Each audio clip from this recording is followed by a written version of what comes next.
We recently played the Overwatch 2 closed alpha, and today we're going to talk about whether or not it feels like the fully fledged sequel that Blizzard hopes it does, or whether or not it feels just kind of like Overwatch 1.5. I'm Lucy James, and I am joined today by Tamoor Hussain. Hello. And our very special guest, Stylosa. Hello. Hello, hello. For people who don't know you, Stylosa. Yes, okay, well, if you Google Stylosa, you'll probably see about 4,000 or maybe even 5,000 videos on Overwatch. I have made a lot of content on Overwatch over the years. That's me. I was going to say. One of the kings. High praise, high praise. No pressure.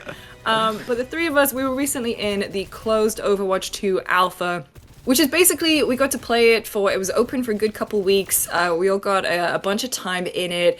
It was all the PvP, none of the PvE stuff. So the new maps, the new mode, the new hero was all there. And it was an interesting time. Let's start with kind of very, very broad, and we'll talk about everything kind of individually in a sec, but like, what are your broad impressions? Stylos, I'll go to you first. So the game is faster. There's a lot more onus on individual performance now than there was in 6v6. It kind of plays it feels weird to begin with because it's almost like a tank is disconnected from each team. And you're like, what's going on here? Like, why have I only got a ball as my tank or a roadhog? It feels really strange. But yeah, it's faster.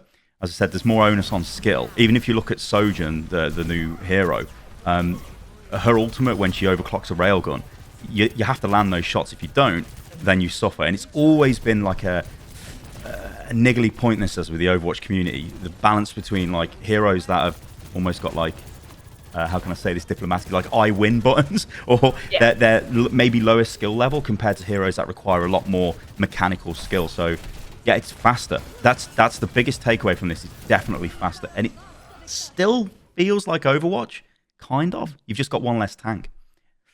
So. Yeah, and I mean, to that point about being more skill-based, it also kind of, to me, it felt like there was more pressure on role selection because you feel more pressure to be useful. And I'm really interested to see when this goes live and it goes wide to see if there are going to still be those people who are like, well, screw you guys, I'm going to pick a hero that's going to be completely unhelpful, but I'm going to go and just get, try and get as many kills as possible. Tam, what were your impressions? Yeah, I very, very similar. I feel like it felt very familiar, and the other part of it was, like Stylosa said, it feels a lot more skill-based, and I don't know, it kind of felt like there was a lot more pressure because of it, which I think is going to be interesting because I think Overwatch 2's success came from being able to appeal to a lot of people and being able to find a groove for you regardless of your skill level. Like, you could play a Mercy or you could play another character that, for, again, using the similar terminology, has an I win button, or is at least a character that can kind of fall back and serve a function without getting into the thick of it. And the two tanks kind of helped in that in a lot of ways. Now I feel like everyone's kind of a bit more exposed. Everyone is a little more on edge, and a little more is expected of each player, which I don't know how that's going to translate into performance for the game overall. I suspect it might be a situation where a certain group of people think, oh, Overwatch 2, that's the approachable multiplayer competitive game. They jump in and just are getting wiped at like how quickly everything moves and how much like more punishing small mistakes or out of place moves are. It's still an exciting game to play in a lot of ways, but it's also still very much that game that feels a bit different and is a little more like kind of edge of the seat. Am I doing something wrong? Am I screwing things up for the team feeling? Yeah, and I mean, on top of that, I guess to kind of try and mitigate that, they've incorporated a ping, which I barely used. I don't know about you two. So it's, the ping system is weird. So I think there could be some issues with ping where it might be optimal to ping everything all the time. Everybody's constantly pinging, and that's the way you should use it. I think in regions like, if you look at Europe, there's a lot of different languages, so ping actually can be quite good in that regard. But it's something I would have liked to have seen in Overwatch 2 years ago. You know what I mean? It's like, it's fine, it's great. We've all played with Apex Legends ping system and Valorant and all of that stuff. So yeah, it's nice. Yeah, it feels kind of a little out of place here, given how kind of controlled the environment is. Like the ping system works in battle royale games because you have this open environment and you have many different areas or kind of angles of approach. Whereas in Overwatch, chances are the angles of approach are quite limited. Like you have a lot of sight lines, but they're a limited number of sight lines. And if you're a good player, you're always checking those sight lines. So pinging feels like it's kind of like a holdover from the campaign. What we've seen. So it's basically used to ping if somebody is flanking. That's it. Because when you're ping, like if you're pinging targets in front of you, everyone can see that. I don't think we're really going to see people pinging to say, "Hey, let's set up here for an attack." Because the game, well, you guys have played it. You know what it's like. It's like a big brawl now. Everyone says it's deathmatchy, and it really is. It's like a massive fight. But for pinging, there's a tracer behind. Yeah, it's actually really good for that. Yeah, it is good for that, provided that you're not using voice comms, because chances are, if you're on voice comms, it's literally easier to hear the tracer behind you and go, "Hey, there's a tracer behind us. I heard it." Yeah, it feels like as something that's going to be useful in a limited kind of context. If you're playing, with people, randos, just pick up games or something like that, and just to kind of signal where an enemy, or even like, "Hey, I'm going here." Like Stylosa said, feels like it should have been here 2 years ago. Yeah, it's like a little incremental upgrade. It's just a little. Yeah. It's fine, but it's just a little thing. Let's talk about the new hero, because she was finally playable. So I would say that I'm typically more of a tank support player. DPS, not really my thing. I did mess around with Sojourn a little bit, and I like the way she felt to play. And I mean, we talked about Apex a little bit, the fact that she has that slide. It felt really good, but if I was gonna be picking a DPS hero, a damage hero, I would still opt for Soldier over her. I mean, we'll quickly go through her abilities. So she's got a railgun with a primary and alt fire. The alt fire, you kind of have to charge the railgun by hitting shots. She's got the power slide that you can cancel out into a big jump.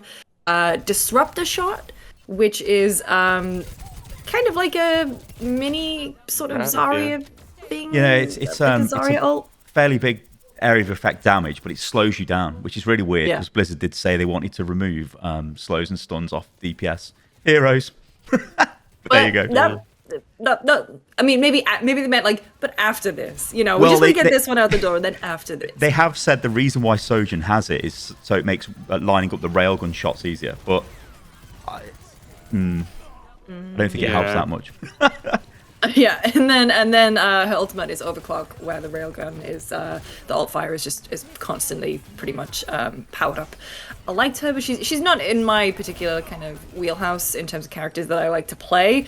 So I'll go to you two. What did you think of her? It was really interesting. The slide it feels a lot like the ping, where it is something that it feels almost they were obligated to put it in based on the context within because the slide is good, but then very quickly I felt like I was trying to sprint in a shoebox, where it's like you start sliding and then it's like, oh, you're hitting a wall, or you're in between the payload and the other thing. The slide felt like a good way to get in and out of stuff, I guess. But the best utility for me I found was immediately using it to super jump into the air and get good positioning in the air. It is effectively, in terms of what utility I was using it as, is the Widow grapple jump to try and get into the air. And then obviously when I'm in the air, I'm absolutely useless at landing shots in the air. I can't do it, but I'm sure the pros are great. So I was just leaping into the air and just getting shot out of the sky constantly by pros, to be fair, because we were playing with our players. Yeah. So I was I guess I could see why this is here, and it kind of fits.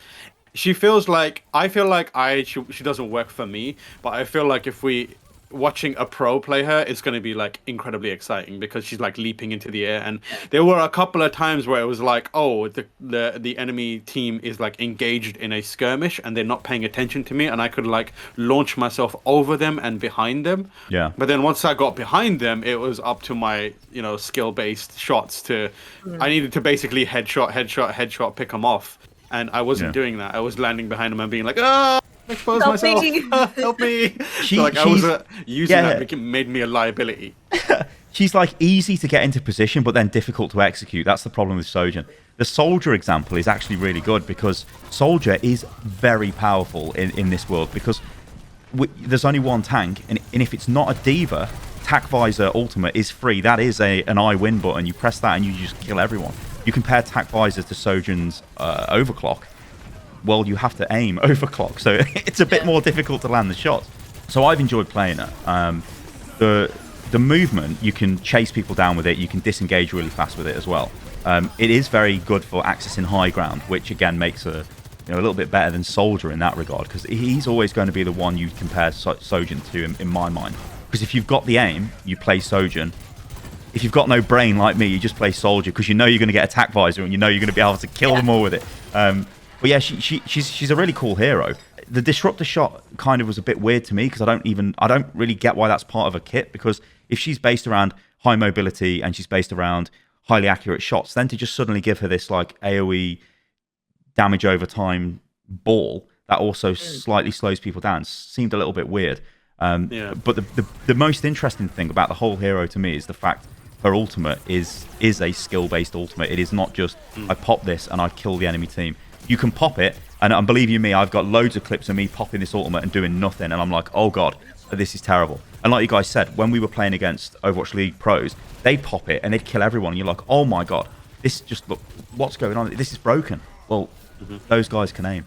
But if you've got a diva and diva's on top of the Sojourn, then the Sojourn finds it really hard to fire the railgun, because the diva eats the railgun. So there's all these little interactions, but that kind of goes back to the point you guys made earlier about more pressure being on you when you play this game. The tank role, there's only one tank, but it's so, or it seems to be very rock, paper, scissory in balance now, like extremely so. If your tank counters the enemy's tank, you almost win those fights all the time.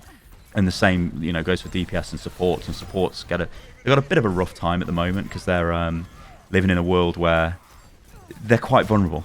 The one thing, like, as someone who plays a lot of support, the fact that everyone now auto heals over time, great, thank you. As I mean, not very quickly, I'll admit, no, but the fact that enough. not fast enough, but as an Ana, the fact that I'm not having to waste my grenade to heal myself, or like disengaging just because I'm 1 HP away. But a bunch of the other characters also got like slight tweaks. Cassidy now has like a, what is it, like a it's a magnetic grenade. Yeah, grenade. Cassidy's an interesting one. So his fan the hammer is 18% faster, which is fairly good against tanks. But his magnetic grenade, so you can throw this and it's got a 10-meter range. These are all alpha figures, they might change, but it will magnetically attach to a target and it'll explode on them. And I think it does about 120, 130 damage.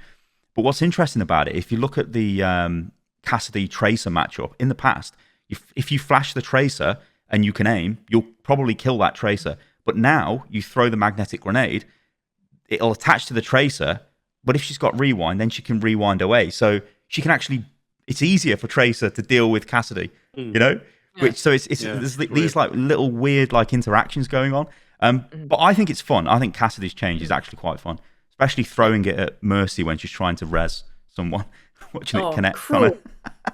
It's really good. And then, I mean, but we're talking about the other heroes who have had kind of more significant reworks. So Doom is now a tank. I don't actually play a lot of Doomfist, and I gave him like a little whirl, and I was like, he feels weird. He's got like a little thing where he can shield now. Orisa's rework I really liked, and Bastion too.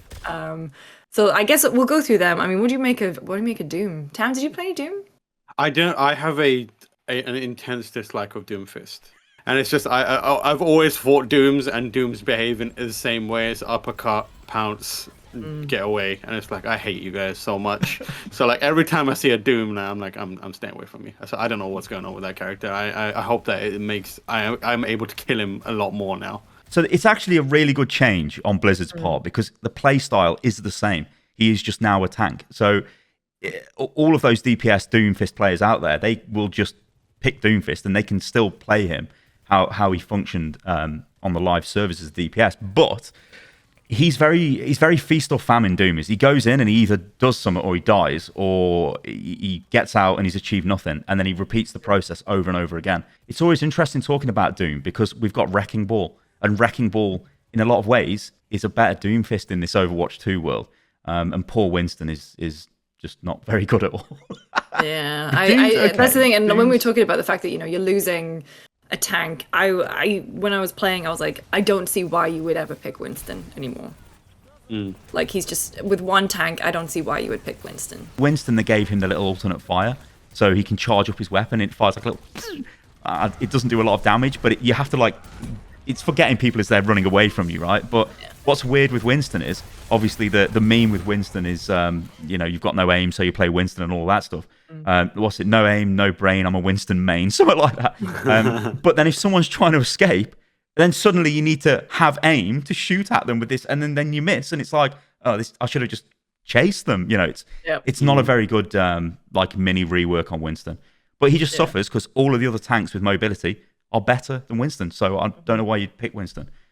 But I mean, Orisa's had more of a significant rework. I really like the Orisa changes because so they got rid of her shield, her deployable shield, and Thank God. Oh my God. yeah, shield watch is over, and now she kind of her alt fire is like a javelin throw, which does a little bit more damage if you kind of knock someone into a wall.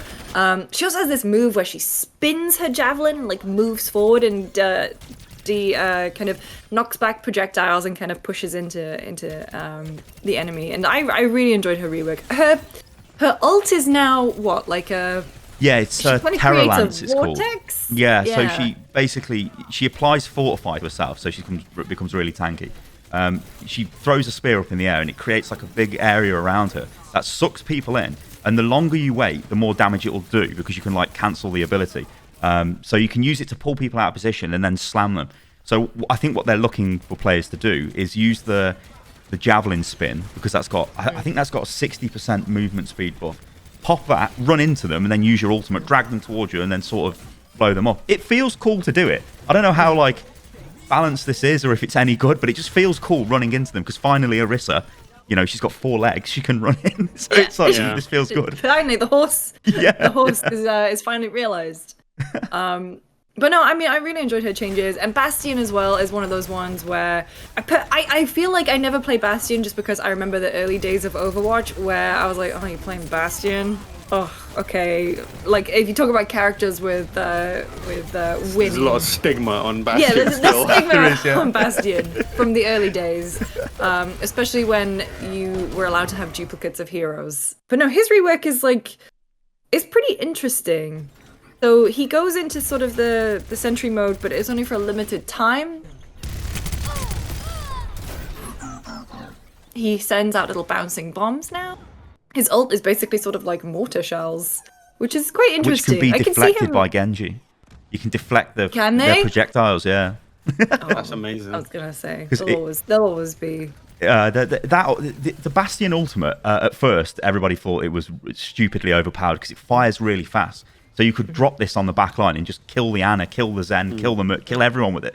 But as soon as we realised that anything that deals with a projectile will stop this, so defense matrix, obviously barriers and shields, but there's not that many in the game no more, thank God for that. Or Sigma can eat them, Genji can deflect them. Oh, nice. Orisa can spear them now at the sky. But no, it's a very interesting kind of reworks and little subtle changes. Let's talk a little bit about push. I'm on the fence about push. It's a new mode. There's a robot in the middle, and as it does what it says on the tin. You kind of push it into one side of the map, and then you push it into the other side of the map by gaining control of it. It definitely feels like past a certain point, there's no turning back. It's pretty much meters. If you get that robot to a certain point, it's pretty much game over there. I enjoyed it, but do I prefer it to like an escort? No, I think traditional escort is still probably going to be my favorite mode. But what do you two think? This might be a case of because it's a new thing that we like it more than we will in a few months' time. I don't know. I think there might be some balance issues with this mode. I think they might need to look at the speed the robot runs back to reset because, like you said, and it's rightfully so, we sort of worked out around 70 to 80 meters. If you pushed it that far, it's pretty difficult to undo all of that progress. And it doesn't feel great because you're constantly fighting against something that it literally is an uphill battle. And I don't know, it needs a bit of something. Do you know if it runs back quicker if you have more players? I don't think it does. No.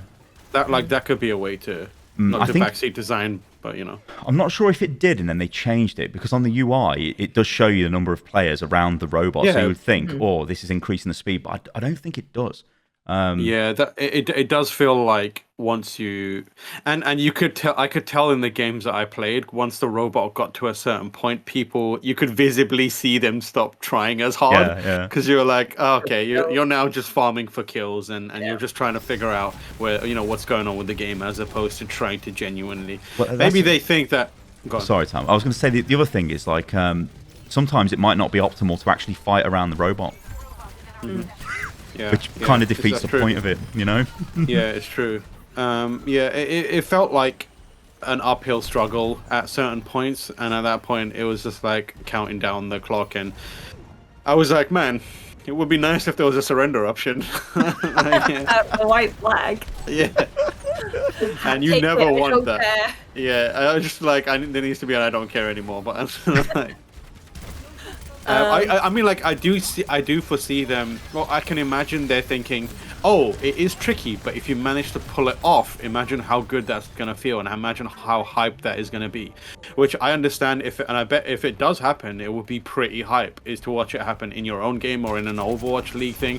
But the problem you have is you're more likely to have people just disengage once they know that their chances of.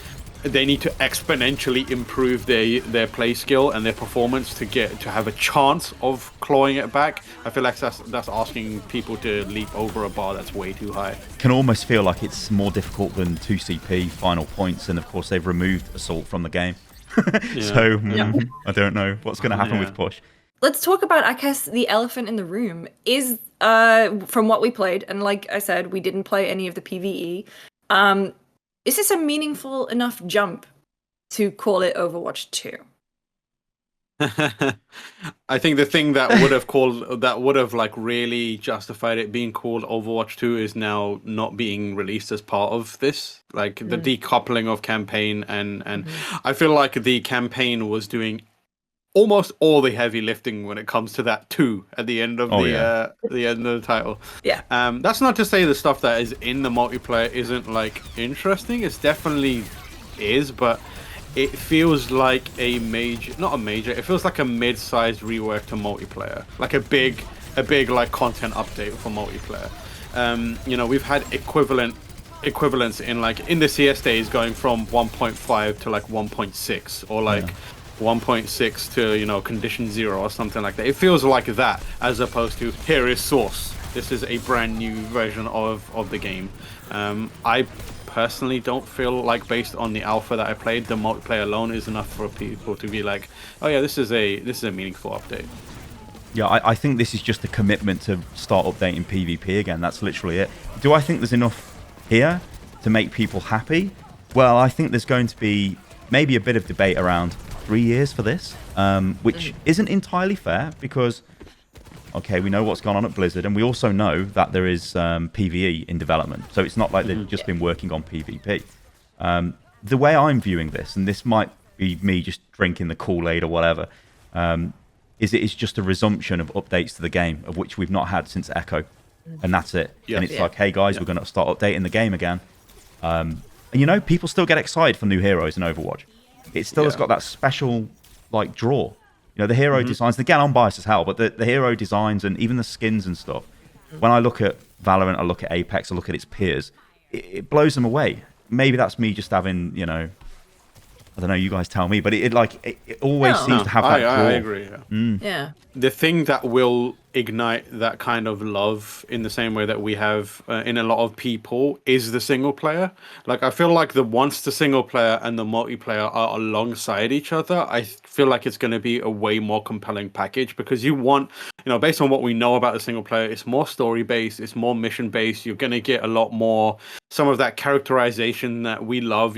Until now, we played Overwatch multiplayer, and then we watched the shorts and read the comics. And in the early days, for a good few years, that was like massive for us. It was incredibly hype. We'd read a comic and be like, I really love this character now. And now that has been transferred into something a little more meaningful in terms of gameplay, is a campaign.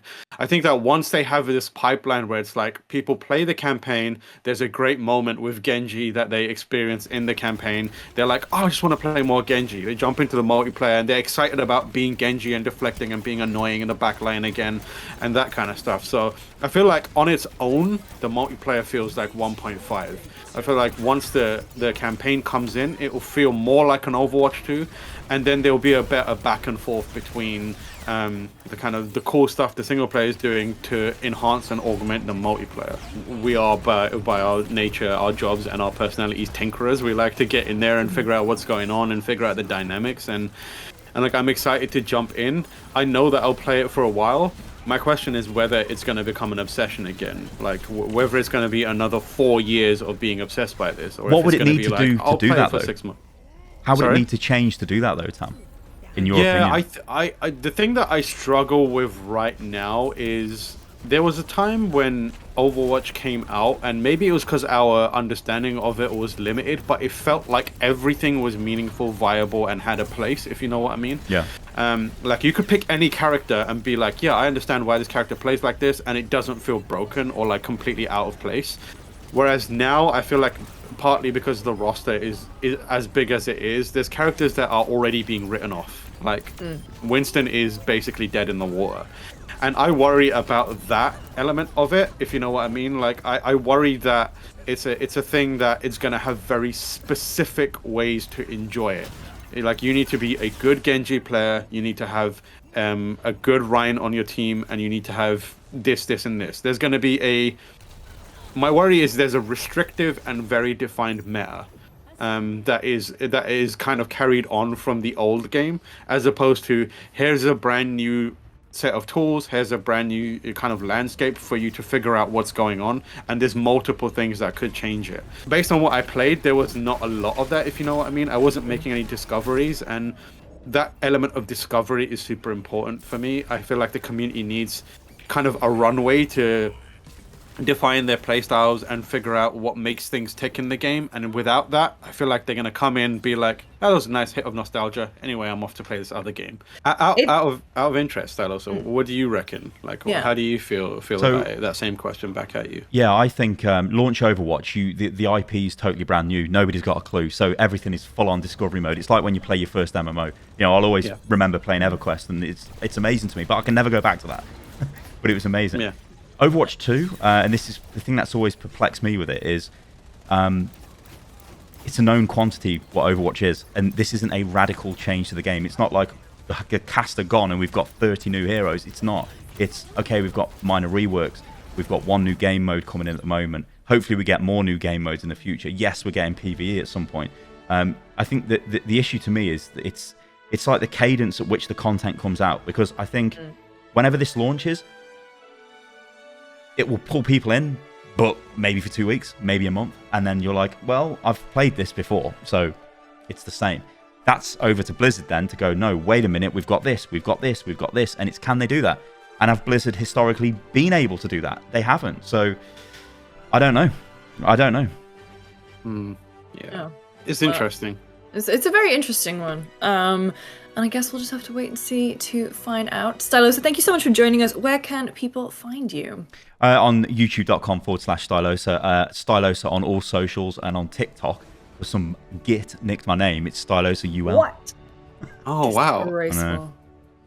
Oh my god, have a word with the folks over at TikTok. Thank you so much for watching. For more on Overwatch 2, make sure to subscribe to the channel. We'll see you next time.